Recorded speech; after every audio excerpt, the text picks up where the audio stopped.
Pemilihan kepala daerah 2018 dan 2020 diikuti oleh para kandidat perempuan di berbagai wilayah pemilihan. Tidak sedikit kaum perempuan berhasil menang di dua momentum pilkada ini, baik itu terpilih menjadi wali kota, bupati, gubernur maupun wakil dari pimpinan daerah. Perempuan-perempuan tangguh ini diharapkan mampu memperjuangkan rasa keadilan dan kesetaraan, hasil pembangunan untuk perempuan, anak, dan kelompok marginal lainnya. Edisi kali ini Media Express merangkum wakil bupati dan wakil wali kota terpilih hasil pilkada 2018 dan 2020 yang diolah dari berbagai sumber. Mereka diantaranya berusia masih muda dan berparas cantik. Berikut wakil bupati dan wakil wali kota cantik versi Media Express.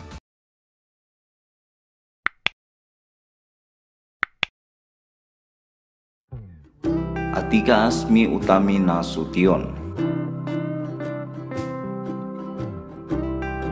Atika Asmi Utami Nasution menjadi buah bibir masyarakat. Bagaimana tidak, di usianya yang baru 27 tahun, dirinya sudah menjadi wakil bupati termuda di Indonesia.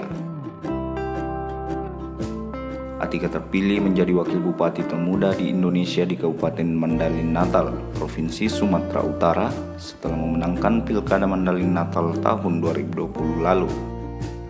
Atika Asmi lahir di Kota Nopan, Mandalin Natal pada 1 Desember 1993. Perempuan lajang berusia 27 tahun itu resmi menjadi wakil bupati mendampingi bupati terpilih Jafar Sukhari Nasution yang sebelumnya menjabat wakil bupati Madinah di periode sebelumnya.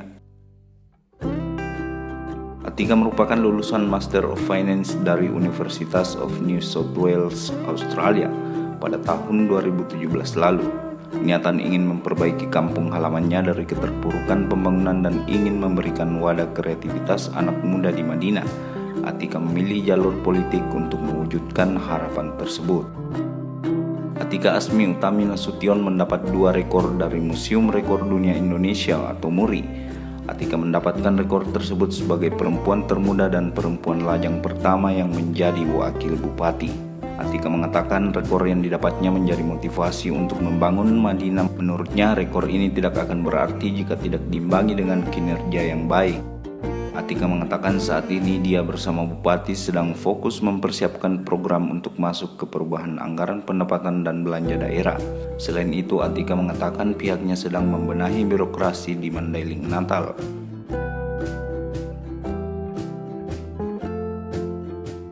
Debbie Vita Dewi. Debbie Vita Dewi merupakan perempuan pertama di Provinsi Kepulauan Bangka Belitung yang berhasil duduk sebagai pemimpin. Debbie merupakan wakil bupati mendampingi pasangannya Risa Herdavid sebagai Bupati Bangka Selatan yang terpilih dalam Pilkada serentak tahun 2020. Debbie merupakan istri dari mantan Bupati Bangka Selatan Haji Jamro periode 2010-2015. Ia menikah dengan Jamro pada tanggal 30 Agustus 2012 silam. Tak heran jika ia berhasil meraup suara dalam pilkada ini, karena sebelumnya warga Bangka Selatan juga sudah mengenal dan dekat dengan Debbie mulai dari masa itu. Kiprah Debbie menjadi pendobrak kaum hawa untuk tak lelah berjuang menyetarakan kedudukan dengan kaum laki-laki, menunjukkan bahwa perempuan juga bisa berkarya dan memimpin.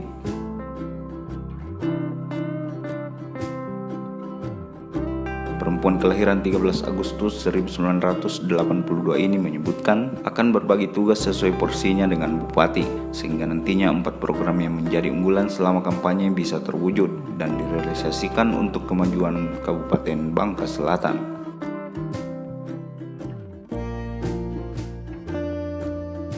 Fatmawati Rusdi.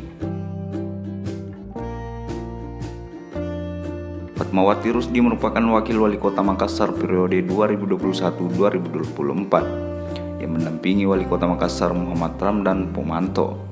Keduanya terpilih pada Pilkada serentak Kota Makassar tahun 2020 lalu.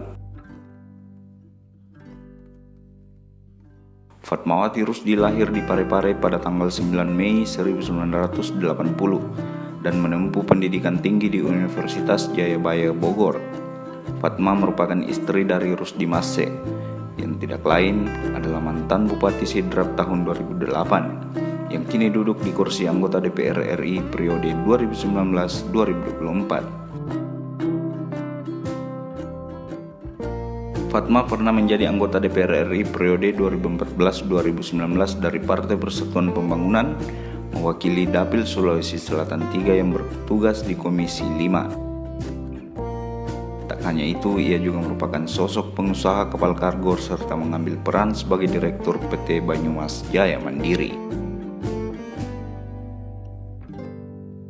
Karir politik Fatma berlanjut saat maju di Pilkada 2018 Kabupaten Sidrap sebagai calon bupati. Namun sayangnya ia belum lolos pada tahap tersebut. Kegagalan Fatma juga sempat terjadi pada pemilihan legislatif tahun 2019 lalu, di mana ia menjadi caleg dari Partai Nasdem namun gagal menuju ke Senayan. Meski itu, kesempatan dalam berpolitik nampaknya terus terbuka untuk dirinya. Salah satunya datang dari Dani Pomanto yang mengajak dirinya untuk berpasangan dalam pemilihan Wali Kota Makassar tahun 2020. Hasil Pilkada Kota Makassar 2020 membuat Fatmawati Rusdi mengukir sejarah baru, di mana untuk pertama kalinya perempuan terpilih secara langsung menjadi wakil wali kota di Makassar. Siska Karina Imran. Siska Karina Imran merupakan wakil wali kota Kendari mendampingi wali kota Kendari Zulkarnain untuk masa jabatan 2017-2022. Siska merupakan istri dari mantan wali kota Kendari Adriatma Dwi Putra yang hanya menjabat kurang lebih 4 bulan setelah dirinya menjalani tahanan KPK karena kasus korupsi.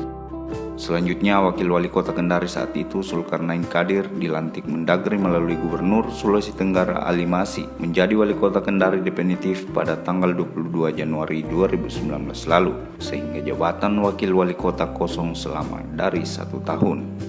Berdasarkan perhitungan suara hasil pemilihan wakil wali kota Kendari yang dilakukan oleh 35 anggota DPRD Kota Kendari, akhirnya Siska Karina Imran unggul 19 suara dari rivalnya Adi Jaya Putra, yang juga merupakan anak Bupati Konawe Selatan dengan hanya meraih 16 suara. Siska kini menjadi wakil wali kota Kendari periode sisa masa jabatan 2017-2022, mendampingi wali kota Kendari Zulkarnain. Indaraya Ayumi Kosaputri.